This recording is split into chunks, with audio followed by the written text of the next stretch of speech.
पुष्य नक्षत्र में, और वो भी गुरु पुष्य में, शिव पंचायत का पूजन कर कर एक कलश में जल भरकर पुष्य नक्षत्र में, और वो भी गुरु पुष्य में, ब्रह्म मुहूर्त में कलश में जल भरकर 5 बेलपत्री शिव, गणेश, दुर्गा, सूर्य नारायण और विष्णु भगवान, इन 5 के नाम से जब हम कलश के अंदर डाल देते हैं, और डालने के बाद में गुरु पुष्य के ब्रह्म मुहूर्त में सुबह 4 बजे के करीब में हम जहां हमारा मन पड़े वहां पर अगर बोर लगवा देते हैं तो पानी तो निकलना ही होता है। ऐसा हो ही नहीं सकता कि जल ना निकले, जल निकलेगा ही।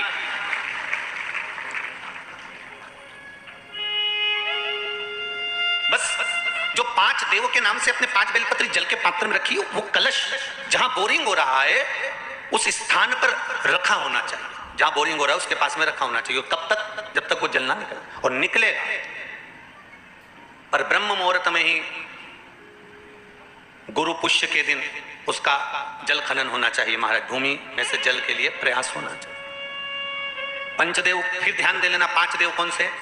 शिव पंचायत के, क्योंकि देवताओं ने भी जब यज्ञ के लिए जाते हैं, देवता जब अनुष्ठान के लिए जाते हैं, देवता जब युद्ध के लिए जाते हैं, देवता जब किसी कार्य के लिए जाते हैं, और जब कार्य के लिए पहुंचते हैं, जब देवता कार्य के लिए जा रहे हैं और लगता है कि यह कार्य पूर्ण नहीं होगा, यह कार्य सफल नहीं हो पाएगा, हम जिस कार्य के लिए निकले हैं इस कार्य में कहीं ना कहीं अड़चन उत्पन्न होने वाली होती है, तो सारे देवता उठकर भगवान शंकर के पास जाते हैं और शिव की पंचायत को लगाते हैं। शिव पंचायत में जैसे ही कोई बात सम्मुख में आकर खड़ी हो जाती है, शिव पंचायत में जैसे ही कोई बात सामने लाकर रख दी जाती है,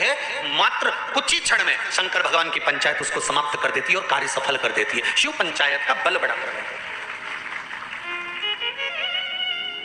अब एक बात और ध्यान दीजिए, कई लोगों के मन में आता है, गुरुजी शिव परिवार के मंदिर जाता होते हैं तो शिव पंचायत के मंदिर क्यों नहीं बनते? इंदौर में एक मंदिर है, छत्तीसगढ़ में भी एक मंदिर है, उसकी सूचना भी मैं कल उसमें देखेंगे अपने लिंग पुराण के अंतर्गत, तो उसमें निकल जाएगा। उज्जैन में भी एक मंदिर, जो भी किसी भी रूप में एक पान के पत्ते के ऊपर, मात्र पान जानते हो, वो खाने वाले पान का उसका पत्ता, पान के पत्ते के ऊपर जो चंदन से शंकर के नाम, पार्वती का नाम और ब्रह्माणी सरस्वती का नाम लेकर शिव को समर्पित कर दे, महाराज उसकी भी तिथि बताइए, बड़ी सुंदर है। जब रवि का पुष्य योग पड़े, रवि पुष्य नक्षत्र हो, रवि का पुष्य योग पड़े, उस समय पान के पत्ते पर चंदन से शंकर, पार्वती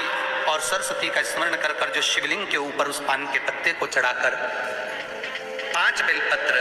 3 समी पत्र समर्पित कर देते हैं, उस बच्चे से चढ़वा देते हैं, वो बच्चा कभी पढ़ने में कमजोर नहीं होता, विद्या में बढ़ता ही बढ़ता है। पलटकर माँ बाप को देखना ही नहीं पड़ेगा, बच्चे को कभी भी को कहना ही नहीं पड़ेगा कि पढ़ने में, वो खुद पढ़ेगा, रुचि से पढ़ेगा। 5 बेलपत्र, 3 समी पत्र समर्पित कर दें, भगवान शंकर का स्मरण करें और उस बच्चे को प्रणाम करवा कर वापिस लेकर आए, बच्चा विद्या में प्रबल होता है।